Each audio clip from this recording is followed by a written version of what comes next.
toute la violence psychologique que cet homme a vécu, et par le fait même, c'est comme ces silences qui étaient de plus en plus lourds à la maison.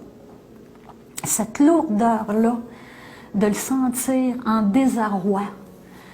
Et Martin ne voulait pas prendre de médication à ce moment-là parce que pour lui, c'est « mais ça se peut pas, ça va se terminer, l'ordre va me défendre, va rejeter cette plainte qu'il a eue, parce que c'est une plainte avec que de la jalousie d'un conjoint qui a fait une plainte gratuite. » Et il a été radié en 2016, après 3 ans.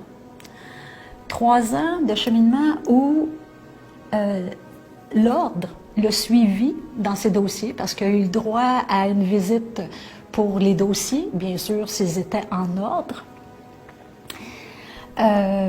Une visite où, encore une fois, c'est tellement de la minutie qu'ils prennent pour trouver que des erreurs, et l'interprétation des paroles, c'est ça qui est un peu embarrassante, parce qu'ils interprètent comme eux veulent comprendre pour être sûrs de créer encore plus une pression au niveau de Martin à ce moment-là.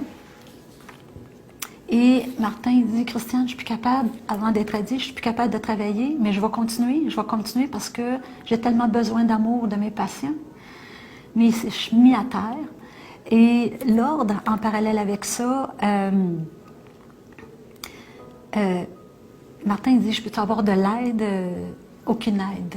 Aucune aide fournie. C'est de toute façon, vous avez fait un acte dérogatoire à votre code de déontologie, donc vivez les conséquences. Martin s'est fait dire « Vivez avec les conséquences de votre acte. »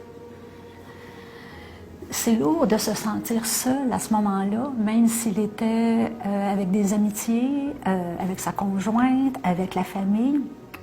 De toute façon, tu n'oses pas en parler vraiment, ou à très peu de gens, et tu en parles à moitié.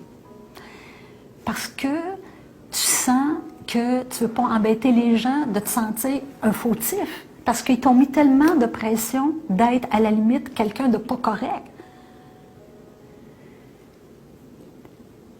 Et son estime de lui baissait. Selon mon expérience, les syndics, c'est supposé d'être des gens humains avant tout.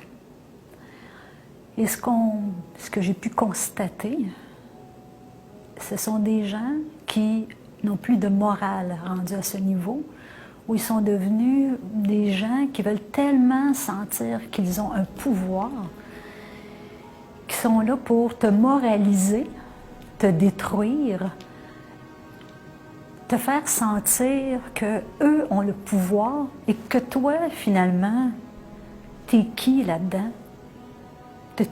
Ils ne font même pas sentir que tu fais partie, pourtant c'est la même gang, c'est la même profession. Ils te font sentir que tu es un moins que rien.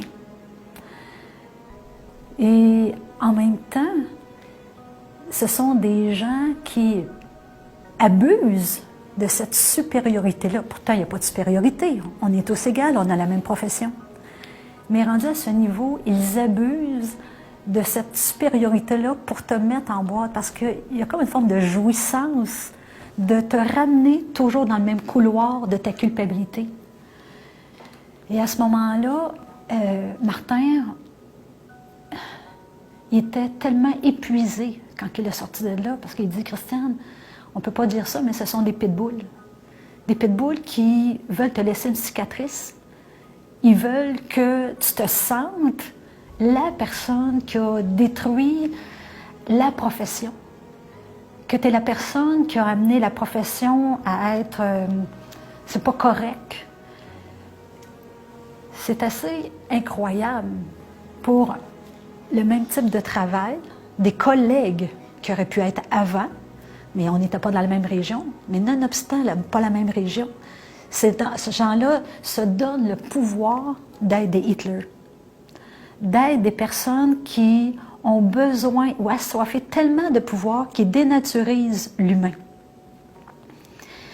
Et en même temps, ce sont des gens qui ne prennent pas en compassion. La compassion n'est plus un mot dans leur vocabulaire, à part que de donner la morale et d'une directive qui veut bien atteindre pour être sûr de te rendre coupable.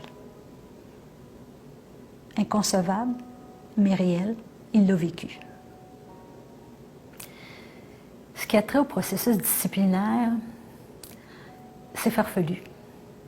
C'est une mise en scène qu'ils se donnent le droit de faire ça selon leurs règles, mais le côté où le patient devrait être interrogé et mis ça dans un contexte, parce que le contexte n'a pas eu lieu là-dedans.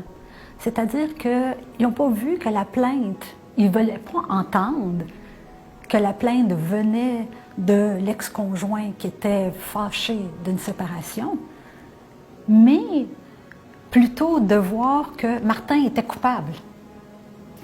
Et ce qui est un peu particulier, c'est que j'ai même demandé à l'Ordre des acupuncteurs si je pouvais parler, intervenir, parce qu'on s'entend-tu que c'est moi qui est soit la patiente, selon eux, mais je n'étais plus la patiente, mais selon eux, et que j'avais mon mot à dire.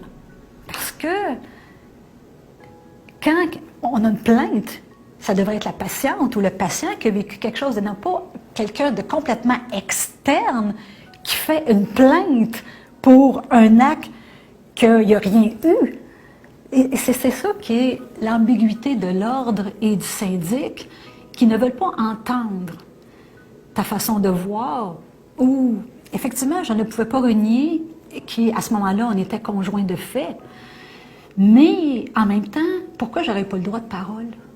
Pourquoi je ne pouvais pas dire qu'est-ce qui s'était passé? Pourquoi? Parce que de toute façon, l'ordre ne veut pas l'entendre. Je n'ai pas eu accès au processus. Je n'ai pas eu le droit à, non pas à ma version, mais à la version des faits et des émotions. Pour eux, c'est complètement, on pourrait dire, disloqué, parce que c'est deux compartiments. C'est, nous, on a une cause, on peut faire des sous, parce que vous savez, plus le temps s'étire, plus ils veulent aller chercher de l'argent avec ça. Et en même temps, ça coûte des dollars extraordinaires qui sont dépensés. Mais moi, en tant que patiente, à ce moment-là, j'aurais eu droit, selon moi, à une version des faits, à une compassion de leur part, parce qu'ils seraient supposés me défendre en tant que patiente si le mandat d'eux est de défendre le public. Mais on n'a pas le droit à nos émotions. Là-dedans, c'est comment mettre encore plus en boîte l'acupuncteur ou le professionnel de la santé à ce moment-là. Embarrassant, certainement, parce que c'est là que tu vois que tu n'as pas le droit au chapitre. C'est comme, ben voyons donc, c'est moi qui est en cause là-dedans. C'est moi qui ai été le déclencheur de tout ça. Où on s'en va maintenant? L'ordre était contente d'avoir une cause type, mais en même temps, la vérité, quand est-ce qu'elle va se faire? Quand est-ce que les membres ou la patiente auraient le droit de témoigner en faveur? Puis, pour le défendre, non. Pour juste justifier la cause. Hélas, non. Mais il est mort, de toute façon.